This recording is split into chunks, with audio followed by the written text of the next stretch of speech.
মাতার দাঁড়িয়ে গিয়ে সতী মাতাকে ডেকে ডেকে বলেছে, মা ঘরে কে আছিস?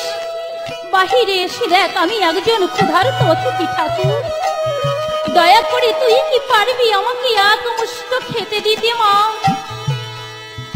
সতী মাতা আমার ভারতী গোসাইকে দর্শন করে ডেকে ডেকে বলেছে, অতিথি ঠাকুর আজই তুমি আমার দাঁড়িয়ে এসেছো এক মুষ্ট সেবার জন্য, কিন্তু আমি তো তোমাকে সেবা করাতে পারবো না অতিথি ঠাকুর। ভারতী গোসাই ডেকে ডেকে বলেছে, মা এ তুই কি বলেছিস? তুই আমাকে সেবা করাতে পারবি না?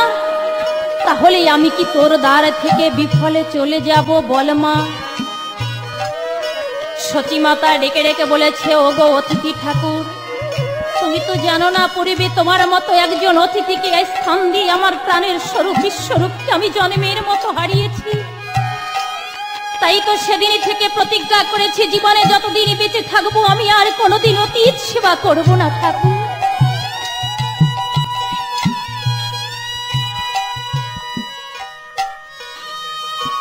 এই নদীর মাঝে কত ব্রাহ্মণ দাঁড় রয়েছে, তুমি তাদের এক দাঁড়ে গিয়ে আতিথ্য গ্রহণ করো অতিথি ঠাকুর। ভারতী গোসাই ডেকে ডেকে বলেছে, মা তাহলে তোর দ্বারে আমার স্থান হলো না মা, এবার তাহলে আমি চলে যাই। এই বলে ভারতী গোসাই আমার চলে গেছে। নিমাই সুন্দর আমার দূর থেকে দাঁড়িয়ে দাঁড়িয়ে ওই ভাব দর্শন করছে। যখনই দেখেছে ভারতী গোসাই বিফল মনোরথে চলে গেছে, নিমাই আমার কি করেছে, দৌড়ে এসে মায়ের স্নেহের অঞ্চল জড়িয়ে ধরে ডেকে ডেকে বলেছে, মা মাগো, ওগো মা আজ তুমি কি করেছো? মা আমাদের দ্বার থেকে অতিথিকে তুমি বহির্মুখ করে দিলে। মা তুমি কি জানো না এই জগতের বুকে অতিথি সেবা যে পরম ধর্ম? মা অতীত সেবা করালে বৈকুণ্ঠের নারায়ণ সেবা হয়, আর অতিথি যদি বৈমুখ হয়ে চলে যায় তাহলে বৈকুণ্ঠের নারায়ণ চির জন্মের মতো বৈমুখ হয়ে যাবে। মা ওগো মা, এই জগতের বুকে অতীত সেবা করলে কি হয়, আর অতিথি বৈমুখ হলে কি হয় জানো? আমি তোমাকে বলছি, একটিবার তুমি শ্রবণ করো মা। ও মা অতিথি বৈমুখ হলে পরে ধর্ম যায় মা রসা তলে। অতিথি বৈমুখ হলে পরে ধর্ম যায় মা রসা তলে। ধর্ম কর্ম অতীত সেবার তরে, ওহ মা গো ধর্ম কর্ম অতীত সেবার তরে। ওই অতিথিকে করলে ভক্তি, প্রাণে কৃষ্ণ তারে করে মুক্তি। অতিথিকে করলে ভক্তি, কৃষ্ণ তারে করে মুক্তি। মাগো অন্তিম কালে ব্রজে হয় তার বাস। ওহ মাগো অন্তিম কালে ব্রজে হয় তার বাস। মাগো অন্তিম কালে ব্রজে হয় তার বাস। ওগো মা, অতিথি যদি বৈমুখ হয়ে চলে যায় তাহলে কি হয় জানো মা? ওই গৃহস্থের যদি কোনো পুণ্য সঞ্চয় থাকে তাহলে অতিথি নিয়ে যায়, আর ওই অতিথি ঠাকুরের যদি কোনো পাপ থাকে তাহলে ওই গৃহস্থকে দিয়ে চিরজন্মের মতো চলে যায়। মা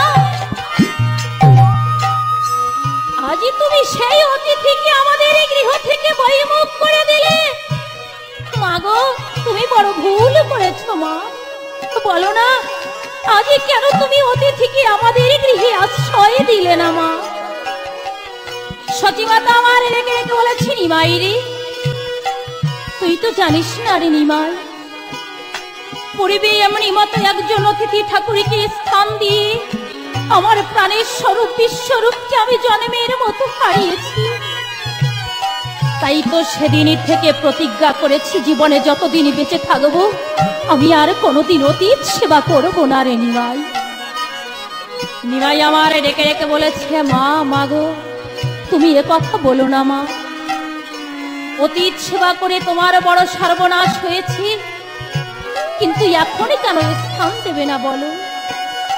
সতী মাতা ডেকে ডেকে বলেছে, নিমাই কেন দেব না জানিস? আমার পোড়া মনে যে বড় ভয় হয় নিমাই, কেননা পুনরায় যদি আমি অতীত সেবা করি তাহলে না জানি আমার একমাত্র নিমাইকে আমার চিরজন্মের মাতাহারা হতে হবে মা। নিমাই বলেছে, না মা তুমি ভুল বলেছ। কেন জানো? তুমি তো জানো না মা, আজ এই অতিথি ঠাকুর যদি আমাদের গৃহ ছেড়ে বৈমুখ হয়ে চলে যায় তাহলে তোমার নিমাইয়ের চেয়ে বড় অমঙ্গল হবে মা। সচী মাতা ডেকে ডেকে বলেছে, না রে নিমাই, তুই আমার একমাত্র প্রাণের নিমাই, তোর যদি অমঙ্গল হয় তাহলে যে আমি সইতে পারবো না রে বাবা। খুলে বল, কি কর্ম করলে আজ তোর মঙ্গল হবে নিমাই? নিমাই বলেছে, ওই তো বললাম মা, আজ তুমি যদি তোমার নিমাইয়ের মঙ্গল চাও তাহলে কি করবে জানো মা? আজ ওই অতিথি ঠাকুরকে তোমার আমাদের গৃহে স্থান দিতে হবে মা। সচী মাতা আমার রেখে রেখে বলেছে, নিমাই আমি ওই অতিথি ব্রাহ্মণকে আমাদের গৃহে আশ্রয় দিতে পারি, তবে আমার একটা শর্ত তোরে মেনে নিতে হবে নিমাই। নিমাই বলেছে, মা বলো না মা, আজ আমার কি শর্ত মানতে হবে? সচী মাতা রেখে রেখে বলেছে, নিমাই আমি ওই অতিথি ঠাকুরকে স্থান দিতে পারি, আমার একটা শর্ত, সে কি জানিস? ওই অতিথি ঠাকুর যত সময় আমাদের গৃহে থাকবে অতিথির কাছে যেতে পারবি না, এমনকি তার সঙ্গে একটা কথাও তুই বলতে পারবি না নিমাই। নিমাই ডেকে ডেকে বলেছে, মা মাগো শুধু এমনি ভাবে শর্ত কেন মা? এই জগতের বুকে তুমি না আমার গর্ভধারিণী মা। এসো মা, আজ আমি তোমার দুটি চরণ ধরে প্রতিজ্ঞা করব মা। ওই অতিথি ঠাকুর যত সময় আমাদের গৃহে থাকবে ওই অতিথির কাছে যাব না, এমনকি তার শরীরে আমি একটা কথাও বলবো না মা। তবে আমার একটা কথা, সে কি জানো মা? ওই অতিথি ঠাকুর যদি আমাদের গৃহ ছেড়ে অদূরে গিয়ে আমাকে ডাকি তখনই কিন্তু আমি না গিয়ে পারবো না মা।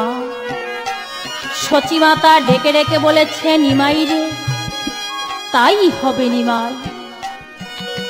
এই বলে ভারতী গোসাই আমার সচী মাতার দ্বারে স্থান পেয়েছে। স্থান পেয়ে নিশি যাপন করি পরদিনে প্রাতকালে ভারতী গোসাই আমার যাত্রা করেছে। বাড়ির বাহিরে গিয়ে ভারতী গোসাই আমার মনে মনে চিন্তা করছি, তাই তো আমি নিমাইকে যে কথাটা বলতে এসেছিলাম সেই কথা তো আমার বলা হলো না। তাই নিমাইকে ভারতী গোসাই আজ প্রেম সূত্র দিয়ে আকর্ষণ করেছে। নিমাইকে ডেকে ডেকে বলেছে, নিমাই নিমাই রে তুমি কি পূর্বের কথা সব ভুলে গেছো? তোমার কি কিছুই মনে নেই? যে দেখো আজ আমি তোমার কাছে ছুটে এসেছি নিমাই। তাই ভারতী গোসাই আজ নিমাইকে কেমন ভাবে ডাকছে, ও নিমাই ছুটে আয় ছুটে আয়, ওই কলির জীবের বেলা চলে যায়, ছুটে আয় ছুটে আয়, ওই কলির জীবের বেলা চলে যায়, ছুটে আয় ছুটে আয়। ভারতী গোসাই যখন এমনি ভাবে নিমাইকে ডাকছে, নিমাই আমার আজ মনে মনে ভাবছে, তাই তো মা তো আমাকে বলেছিল যত সময় গৃহ মাঝে থাকবে আমি যেতে পারবো না। ওই তো ভারতী গোসাই আমার গৃহ থেকে অদূরে গিয়ে আমাকে স্মরণ করেছে। এবার আমি ভারতী গোসাইয়ের কাছে ছুটে যাব। তাই নিমাই আমার আজ ভারতী গোসার পিছু পিছু যাত্রা করেছে। ভারতী গোসার কাছে গিয়ে পিছন থেকে ডাক দিয়েছে আর প্রণাম করেছে, ডেকে ডেকে বলেছে, প্রণাম হই আপনার চরণে গুরুদেব।